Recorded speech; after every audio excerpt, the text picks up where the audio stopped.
Praise the Lord, dear brothers and sisters. வேதாகமத்தில் வசனம் எப்படியாக சொல்லுகிறது, சூரியனை போல எரிகிற ஒரு நாள் வரும், அந்த நாளில் துன்மார்க்கிற நிர்மூலமாக்கி அவர்களை சாம்பலாக்குவேன். ஆனால் அவருக்கு பயந்து அவர் கட்டளைகளை கை கொண்டு அவர் நியாயப்பிரமாணத்தை இருதயத்தில் காத்துக்கொண்டு கர்த்தருக்காக வாழ்கிறவர்களுக்கு அவர் எப்படியாப்பட்ட ஆசீர்வாதத்தை வைக்கிறார் என்று பார்க்கலாமா?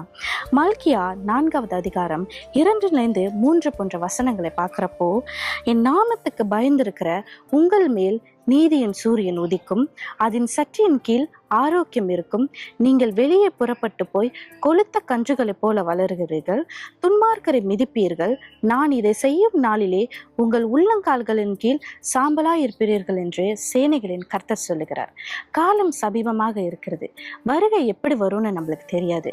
ஆனால் ஆண்டவர் சொல்லுகிறாரு, இந்த பூமியை அக்கினிக்கு இரையாக வைத்திருக்கிறேன் என்று. சூரியனை போல எரிகிற அந்த நாளில் நம்மளுக்கு தெரியும் நம்ம எப்படியாப்பட்ட ஆளாக போகிறோன்னு. கர்த்தரோடு கூட நித்தியத்தில் இருக்க போகிறோமா, இல்லை துன்மார்க்கத்தினால நம்ம அழிந்து போக போகிறோமான்னு நம்ம இருதயத்தை சோதித்து பாருங்க. ஒவ்வொருத்தரோட இருதயத்தை நீங்களே சோதித்து பாருங்க. நான் எப்படியாப்பட்ட ஒரு வேலை செய்கிறேன், எப்படியாப்பட்ட காரியத்திற்கு என் இருதயத்தில் இடம் கொடுக்குறேன் என்று சோதித்தறிங்க. உங்ககிட்ட இருக்கிற பாவ காரியத்தை கர்த்தரிடத்தில் ஒப்பு கொடுங்க.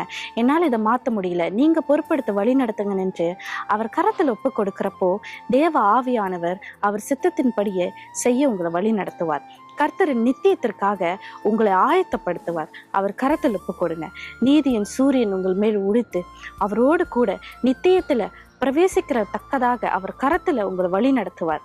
கர்த்தரிடத்துல வாஞ்சையுடன் அவர் கரத்தில் ஒப்பு கொடுங்க. தேவன் தாமே உங்களோடு கூட இருந்து ஆசீர்வதித்து வழி நடத்துவார். தேங்க்யூ. God bless you.